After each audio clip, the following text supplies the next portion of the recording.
O que os novos estudos estão mostrando é que o coração humano é o mais forte gerador biológico de campos elétricos e campos magnéticos no corpo humano. Então, o nosso coração tem a capacidade de gerar os mesmos campos dos quais as coisas do nosso mundo são feitas. Os nossos próprios livros de física dizem: se você quiser mudar as coisas da realidade, você tem que mudar ou o campo elétrico ou o campo magnético, e há um termo para ambos. O efeito Stark e o efeito Zeeman, que nos permitem mudar o campo eletromagnético. A nossa própria ciência está nos dizendo isso. Então, o que as descobertas agora estão mostrando é que quando temos um sentimento em nosso coração, estamos realmente criando ondas eletromagnéticas que mudam a qualidade dos átomos do nosso mundo. Eles literalmente interrompem o fluxo do tempo e espaço e reorganizam as coisas de que esse mundo é feito. E na medida em que somos treinados e condicionados para fazer isso nesse nível, afetamos nossa realidade. Para algumas pessoas isso é mínimo, para algumas pessoas isso parece milagroso. Alinhar-se a tudo isso, é isso que as tradições antigas sempre disseram. Somos convidados a sentir os sentimentos, dentro do nosso coração, para as coisas que gostaríamos de experimentar em nossas vidas, sentir como se elas já tivessem acontecido, em vez de pedir para que elas aconteçam. Esse sentimento impotente em nosso mundo, que todos nós fazemos de vez em quando, e não há nada errado em pedir intervenção. Mas o que a ciência está mostrando vem de um contexto. Há textos de 5.000 anos de idade que nos deixaram instruções. Instruções muito claras. E elas disseram: quando você quiser mudar seu corpo ou mudar seu mundo, ao invés de sentir o que você não tem, se sinta como se já tivesse acontecido. E isso parece não fazer muito sentido para nós. Soa como hocus-pocus para um cientista. Até entendermos que quando temos esse sentimento, o que estamos literalmente fazendo é criar um modelo eletromagnético. É a planta em nosso coração em que o material quântico do universo congela em torno de nós. Nos dá a realidade que corresponde ao que sentimos. E por enquanto, todos nós fazemos isso inconscientemente de vez em quando. Eu acho que estamos chegando a uma época da história agora, onde reconhecemos que somos uma família nesse planeta. E que quando nos unimos em cooperação, não que imponhamos a nossa vontade, ou controlamos ou manipulamos a nossa realidade. Não é disso que se trata. O físico John Wheeler, colega de Einstein, chamou de participação. Ele disse que participamos no tipo de criação, o tipo de realidade que nós escolhemos ter.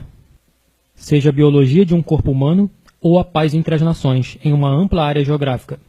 E o papel que nós desempenhamos é determinado diretamente pela nossa vontade de aceitar o nosso papel como parte disso. E isso muda tudo.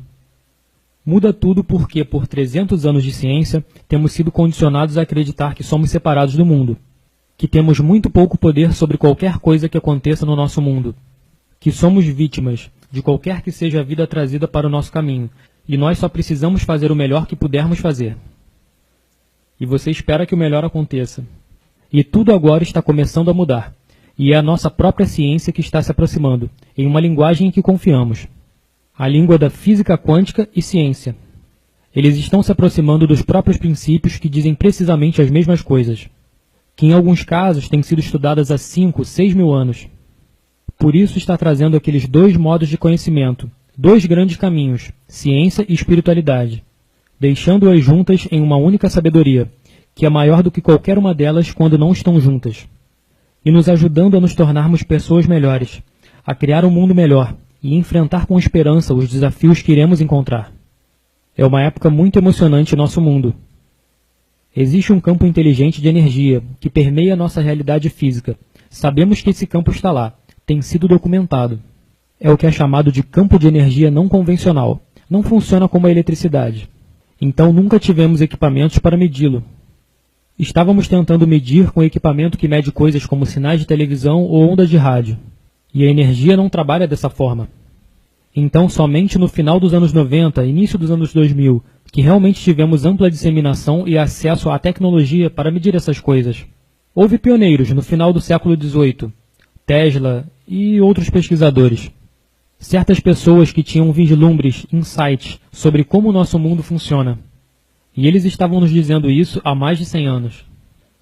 Mas isso só foi disseminado em artigos acadêmicos e revisados por pares recentemente.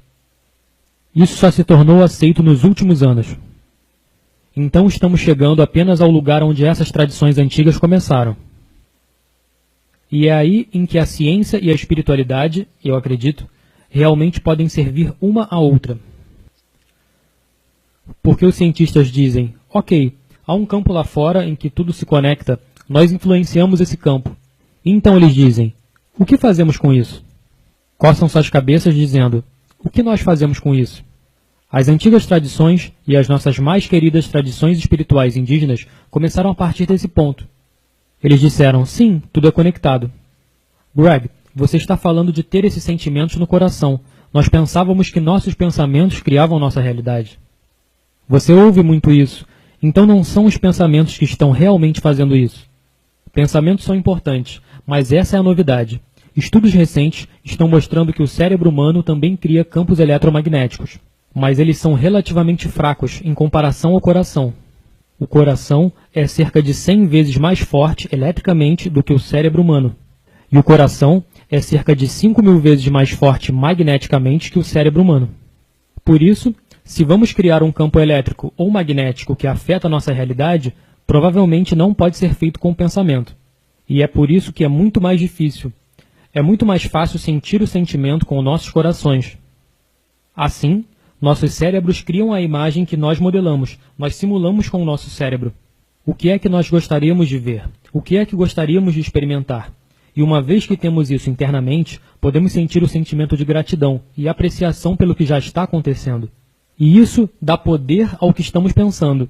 E isso é uma tecnologia interna muito poderosa, que aparentemente foi perdida para o Oeste, cerca de 2 séculos atrás. E agora as instruções acabaram de ser encontradas. E muitos dos textos foram recuperados nos últimos 100 anos, em escolas específicas, Biblioteca Nag Hammadi, Biblioteca Copta, as bibliotecas tibetanas. Lá eles preservaram as instruções em seus textos, que nos dizem como o uso é muito poderoso em sua tecnologia. E nossa ciência está recuperando esse atraso com eles. Os cientistas agora estão começando a entender. É a consciência, é a nossa crença, é a maneira como sentimos, as limitações que temos aceito culturalmente, através de nossas famílias ao longo da história. O que os cientistas disseram é que nós tendemos a dar grande crédito aos nossos limites, em vez de pensar em nós mesmos como seres capacitados. E independentemente de estarmos conscientes disso ou não, a crença subconsciente de que nós somos vítimas sem poder nesse mundo tem uma tremenda influência em tudo o que fazemos. Até pessoas muito conscientes que gastam suas vidas em ashrams e em cavernas meditando, em um mosteiro que você conheça do outro lado do mundo, a 17.000 pés acima do nível do mar. Há lugares dentro de nosso ser, indicando sermos vítimas impotentes, e isso ocupa um papel dominante em nossas vidas. Por isso ficamos em conflito entre isso e as nossas grandes capacidades. Nas tradições sânscritas, que são a raiz de muitas das coisas que estamos falando hoje, o que encontramos é que há um sistema de 7 chakras, 7 sistemas de energia, 3 abaixo do coração e 3 centros acima. E esses centros, nas tradições sânscritas, estão ligados diretamente aos componentes que estávamos falando a respeito, do que conversávamos sobre a manifestação. Os 3 centros de energia superiores estão ligados ao que poderíamos chamar de nosso processo de pensamento, nossa comunicação. E os 3 centros mais abaixo estão ligados ao que poderíamos chamar de emoção. E eles definem emoção um pouco diferente do que nós. Eles dizem que há 2 emoções primárias que nós produzimos. Há o amor, que é uma dessas emoções, e depois tudo que acreditamos ser o oposto do amor, está no extremo oposto do espectro. Por isso, é como 2 polaridades com a mesma energia. Assim, para muitas pessoas é amor e medo. Então eles dizem que a maneira como nós trabalhamos nesse mundo, a maneira como nos manifestamos, como nós e nossos centros superiores achamos que comunicamos, falamos com outra pessoa, o que verbalizamos, o que gostaríamos de experimentar, imaginamos em nossa mente. Esse é o pensamento. E uma afirmação é um pensamento. Só que é um pensamento vazio, a menos que nós coloquemos um pouco de energia nisso. A maneira de colocar energia nisso é estimular e desenvolver a energia desses centros de energia mais baixos. Nosso amor pelo que estamos pensando, ou subconscientemente, nosso medo do que estamos pensando. E quando nós fazemos isso, quando combinamos o pensamento e a emoção, eles se unem nesse mágico, misterioso e precioso lugar, bem no centro de nossos corações. E é isso que os ancestrais disseram. Onde eles agiram, está tudo em nosso coração. E por definição, criamos um sentimento. Sentimento é a união entre pensamento e emoção, O sentimento é o que cria as ondas que falam para o campo, para a matriz do nosso universo. O sentimento é o que cria.